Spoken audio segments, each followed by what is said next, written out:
Ever thought that life was going a bit too well? Unsatisfied with how happy your days are? Want to dive headfirst into despair? Well, look no further than Silent Hill 2.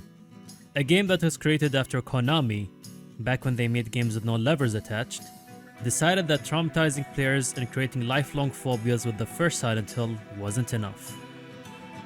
And that they just had to do it again.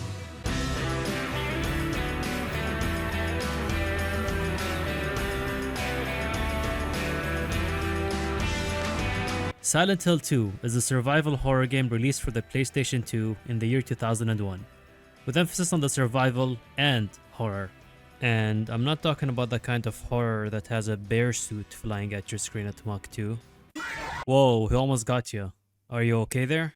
I'm talking about the psychological variety.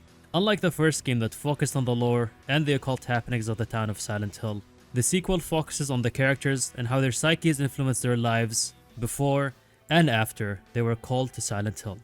But what is it that you do in Silent Hill 2?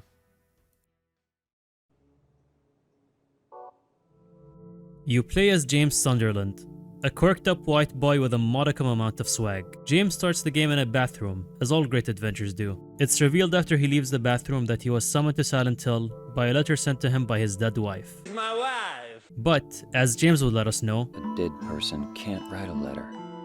truer words have never been said. Now, the game starts proper, and James has to make his way to the town of Silent Hill to find out exactly what in this door won't open hell is going on with that letter. Wife? Dead. Car? Wrecked. Depression? We got that in spades.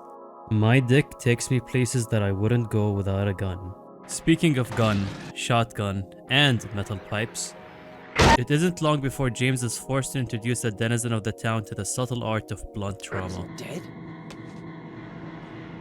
What the hell is it? It's just a British person, James. Silent Hill is a dangerous place, and James will be swarmed by enemies if he's not careful while navigating the streets of the city. Unlike most other horror games of the time, and just like the first game, the player controls a normal civilian, a guy, a little silly dude, if you will, who has no previous combat experience. So unlike horror games like the first Devil May Cry, yes, it's a horror game, those goddamn scissors still terrify me to this day. Instead of flowing sword combat, James is stuck stiffly bashing his enemies over the head every 2 seconds like he's a turn-based character in a Final Fantasy game. But this is done to serve the game's atmosphere and show just how vulnerable James is in this town. At least the zesty jump dodge from the first game is gone. Can you run backwards? Oh my god! Atmosphere is one of the things this game does so well. You can't talk about Silent Hill without addressing the elephant in the room first. No, seriously. Shoo, go away.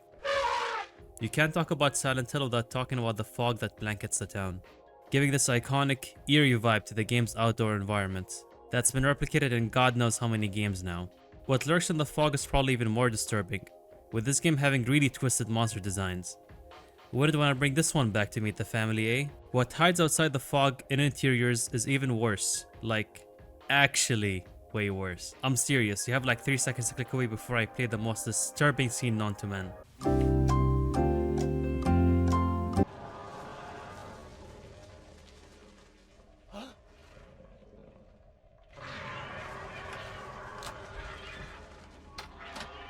This right here is Pyramid Head, a character that's become the unofficial mascot of Silent Hill games and even horror games in general. Out my way, son! Door stuck! Door stuck! His ruthless pursuit of James throughout the game is nothing short of terrifying, and oh my god, what is he doing? When James isn't otherwise preoccupied with facing off against Pyramid Head or the other monsters, he's running around town collecting clues as to where his dead wife might be. A pursuit that takes him from a Section 8 apartment block to a haunted-looking hospital. But then again, what hospital in the world doesn't look haunted? James has to navigate these areas by solving puzzles, which range from easy all the way to how the hell was I even supposed to know this? Like James will collect a random assortment of items and he somehow will have the sense to use those items in the most random way. But making your way through these places isn't too boring, as the game's oppressive atmosphere is present at all times, helped by an unsettling score.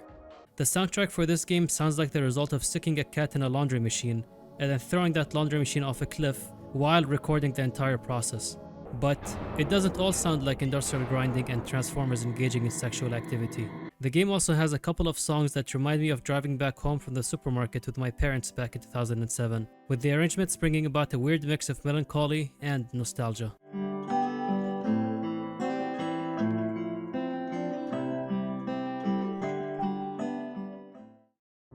The sound design and visuals aren't the only way the devs create tension in the game. Pacing is used in a way as to engage the player in predictable activity, such as looking for pieces to a puzzle or a key to a locked door, before bam, James has to uncomfortably stick his hands through a creepy looking wall, or he has to jump through a hole to get to the next part of the level, or stick his hand through another hole, and man, what is it with this game and holes? Weird. The game also makes sure to keep the player on edge by changing up the levels when certain points are reached. You just picked up a key that opens the door that was locked earlier? Great, just head back down the hallway that was previously empty and... oh god, not you again. Please don't do anything weird? Your mother hung herself! What Silent Hill 2 gets right better than any other horror game is the sense of dread and uncanniness that its characters portray. How can you sit there and eat pizza? The town of Silent Hill can be seen as an amalgamation of humanity's worst fears and feelings, hence all the touchy-feely triangle-headed people and monsters that inhabit the town.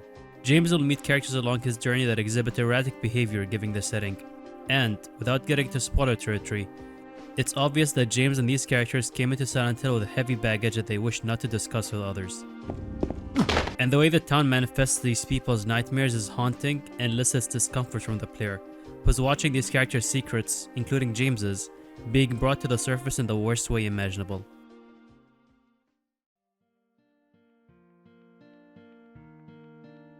Zombies, ghosts, and ghouls.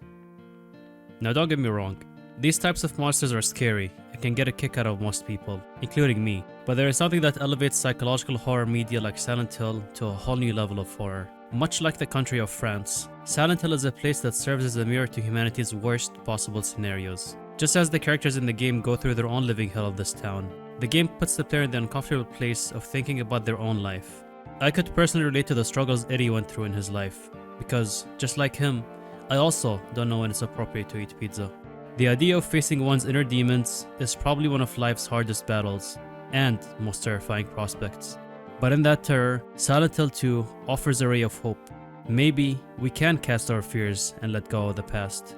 Maybe we can make a better life for ourselves, despite our shortcomings.